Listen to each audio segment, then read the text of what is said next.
Oke, matur nuwun.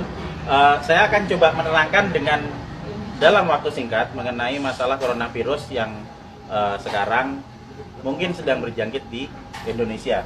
Sebelum kemana-mana saya akan coba menerangkan mengenai masalah coronavirusnya sendiri. Coronavirus adalah virus RNA dan ini beramplop. Kalau virus beramplop kita akan membayangkan itu seperti balon, kemudian ada spike-spike-nya di sana. Nah, spike yang di luar ini terdiri dari lapisan glikoprotein. Lapisan glikoprotein akan sangat mudah hancur oleh pelarut lemak, deterjen, ataupun desinfektan. Jadi coronavirus meskipun dia punya kemampuan untuk menyebar dengan cepat, dia tetap memiliki kelemahan. Kelemahannya apa? Kelemahannya akan sangat mudah hancur oleh pelarut lemak, oleh deterjen, oleh desinfektan. Sehingga jika kita sering cuci tangan, kita sering ngepel lantai dengan desinfektan atau dengan cairan untuk pel, maka virusnya akan hancur dan tidak akan menulari lagi. Nah, kemudian saya akan cerita gimana caranya coronavirus bisa menulari ke manusia.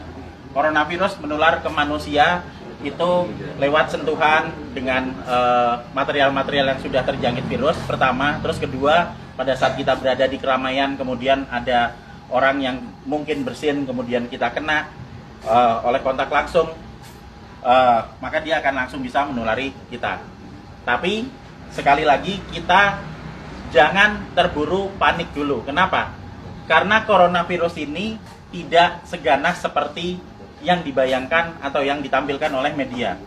Kita akan selalu lihat di situ. Sekarang korban coronavirus seluruh dunia ada sekitar di 80.000 sekian penderita. Tapi dari 80.000 itu nanti yang meninggal itu ada sekitar 2.400 yang selalu hanya akan ada di kisaran angka 2-3%. Silakan nanti dilihat di data statistik mengenai seberapa banyak yang orang yang terkena coronavirus dan seberapa banyak yang meninggal. Yang meninggal selalu ada di kisaran antara 2-3%. Berarti sisanya sebanyak 97% itu selamat. Dengan deskripsi lebih detail, yang sakit 53%, sementara sudah ada yang mulai sembuh itu sebanyak 44%. Nanti kita akan cerita kenapa dia bisa sembuh. Jadi begitu coronavirus masuk ke tubuh manusia, maka dia akan menginfeksi sel saluran pernapasan. Hari pertama akan ada bersin-bersin, wajar karena itu sistem imun non spesifik yang bekerja. Hari kedua akan ada pilek. Hari ketiga dan keempat kemudian nanti akan ada demam. Hari kelima demam akan berlanjut, dan jika badan kita fit, maka di hari ketujuh antibodi akan mulai dikeluarkan.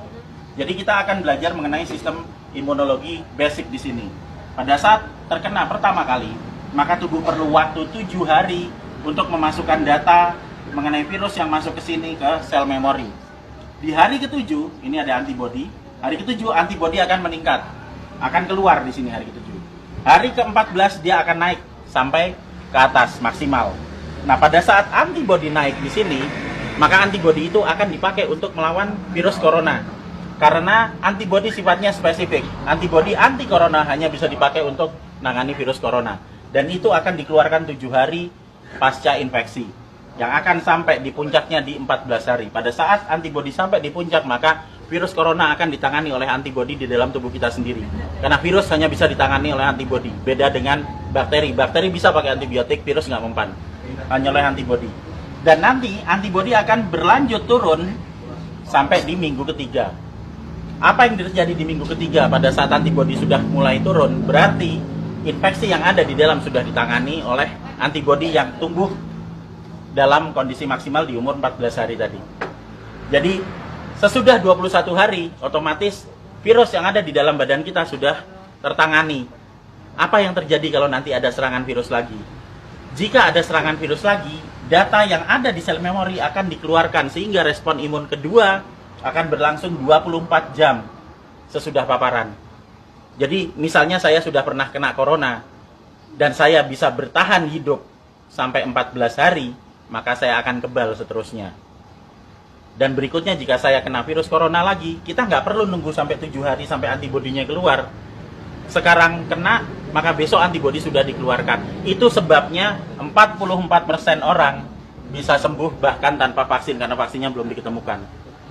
Dan masih ada 53% yang sakit yang akan sembuh ngikuti 44%. Karena pola kematian atau mortalitas tidak pernah bergerak dari 2-3% maksimal. Sehingga tidak perlu khawatir, tidak perlu panik pada saat ada wabah corona. Kita punya prinsip penanganan wabah ada 3. Pertama, kita kurangi paparan virus. Gimana caranya? Untuk kita pribadi hidup sehat, sering cuci tangan, jaga kebersihan tubuh, sering mandi. Kalau misalnya kira-kira kita khawatir terjangkit, ya jangan datang ke tempat keramaian yang banyak orang sakit. Dan untuk mengurangi paparan virus ke kita. Nah, untuk kitanya sendiri gimana? Kita bisa naikkan antibodi. Gimana caranya? Dengan mengkonsumsi vitamin E atau C, vitamin E plus C setiap hari. Plus madu. Karena madu bisa dipakai untuk energi, sementara vitamin E dan C akan bisa dipakai untuk menaikkan produksi antibodi. Energi dipakai untuk pembentukan antibodi dari kita sendiri. Dan yang terakhir, kalau sakit jangan keluar, di rumah aja. Terus kita beri terapi, kita sembuhkan, makan yang benar, kita melakukan pola hidup sehat, sehingga jika itu nanti sakit atau misalnya katakanlah demam, panas dalam waktu 4-5 hari itu wajar, nggak usah panik, biasa aja. Kita hanya perlu memberikan vitamin E, C, makan yang cukup, istirahat yang cukup, nanti di hari ke-7 antibodi kita keluar. Itu juga berlaku buat yang sakit. Sehingga sebenarnya kita semua akan bisa menangani wabah coronavirus ini, asal kita bisa tahu basicnya seperti apa, ilmunya seperti apa, dan yang paling terakhir jangan panik, santai aja, kiamat masih panjang. Jadi ayo kita kerja bareng-bareng, kita tangani bersama-sama, dan gak usah panik. Makasih.